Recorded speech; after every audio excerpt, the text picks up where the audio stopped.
ഗോവധ നിരോധനം വളരെ ശക്തമായി നടപ്പിലുള്ള സംസ്ഥാനമാണ് മധ്യപ്രദേശ്. ഈ നിയമം കാരണം കറവ പറ്റിയ പശുക്കളെ മാംസമാക്കി മാറ്റാൻ പറ്റാത്തതുകൊണ്ട് കർഷകർ ആ പശുക്കളെ പുഴയിലേക്ക് എറിയുകയാണ്. മധ്യപ്രദേശിലെ സത്ന ജില്ലയിൽ 50 പശുക്കളെയാണ് ഇത്തരത്തിൽ കർഷകർ പുഴയിലേക്ക് എടുത്തെറിഞ്ഞത്. ഇങ്ങനെ എറിഞ്ഞ പശുക്കളിൽ 20 എണ്ണം ചത്തതായാണ് റിപ്പോർട്ടുകൾ.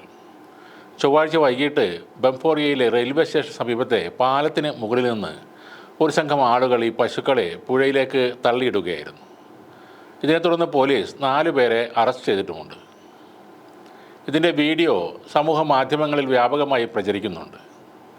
പ്രതികളായ ബേട്ട ബഗ്രി, രവി ബഗ്രി, രാംപാൽ ചൗധരി, രജിലു ചൗധരി എന്നിവർക്കെതിരെ മധ്യപ്രദേശിലെ ഗോവധ നിരോധന നിയമപ്രകാരം പോലീസ് കേസെടുക്കുകയും ചെയ്തിട്ടുണ്ട്.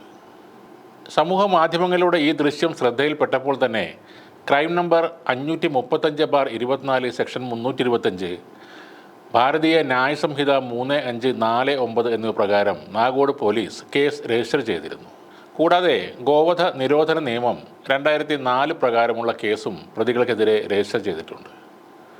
ഈ വിവരങ്ങൾ സത്ന SP എക്സ് പോസ്റ്റിലൂടെയാണ് അറിയിച്ചത്. സംഭവത്തിന് പിന്നാലെ പോലീസ് ഉടനടി സ്ഥലത്തെത്തി രക്ഷാപ്രവർത്തനങ്ങൾക്ക് നേതൃത്വം നൽകിയെന്നും SP അവകാശപ്പെടുന്നുണ്ട്. ഗോവധ നിരോധന നിയമം നിലവിൽ വന്നത് മുതൽ ഇത്തരത്തിൽ പുഴകളിലും മറ്റുള്ള ജലാശയങ്ങളിലും കുളങ്ങളിലും പശുക്കളെ ഉപേക്ഷിക്കുന്ന കാഴ്ച മധ്യപ്രദേശിൽ വ്യാപകമാണെന്ന് വിവിധ മാധ്യമങ്ങളും റിപ്പോർട്ട് ചെയ്യുന്നുണ്ട്. നിയമം നിലവിൽ വന്നതോടെ കറവ പറ്റിയ പശുക്കളെ കൊല്ലുന്നത് കുറ്റകൃത്യമായതാണ് ഇത്തരത്തിൽ ഉപേക്ഷിക്കാൻ കർഷകരെ പ്രേരിപ്പിക്കുന്നത്. അല്ലാത്ത പക്ഷം ഇവയെ പരിപാലിക്കുന്നത് കർഷകർക്ക് വലിയ ചെലവുള്ള ഒരു കാര്യം തന്നെയാണ്. യാതൊരു വരുമാനവും ഇല്ലെങ്കിലും ഈ കന്നുകാലികളെ തീറ്റ കൊടുത്ത് ആജീവനാന്ത കാലം സംരക്ഷിക്കുക എന്നത് കർഷകർക്ക് വലിയ ബാധ്യതയായി മാറുകയാണ്.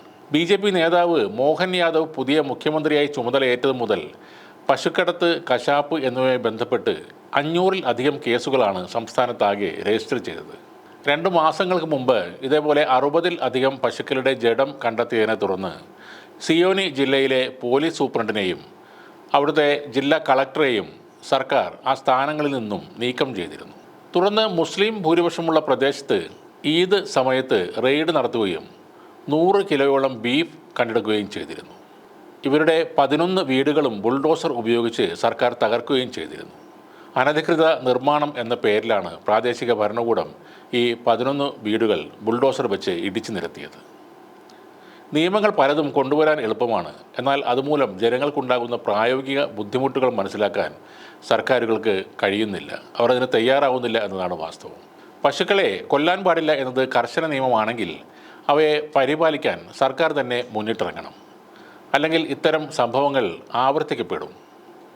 ആർക്കും ഉപകാരമില്ലാത്ത കന്നുകാലികൾ ചത്തൊടുങ്ങും. പല കാര്യങ്ങളിലും BJP സർക്കാർ അങ്ങനെയാണ്. നാടെങ്ങും ഉള്ള റെയിൽവേ സ്റ്റേഷൻ്റെ പേരുകൾ മാറ്റാൻ തിടുക്കം കാണിക്കുന്നവർ വർഷം തോറും ട്രെയിൻ അപകടങ്ങളിൽ മരിച്ചു വീഴുന്ന ആയിരങ്ങളെ കണ്ടില്ലെന്ന് നടിക്കുകയാണ്. അപകടങ്ങൾ കുറക്കാനായി ഒന്നും ചെയ്യുന്നുമില്ല.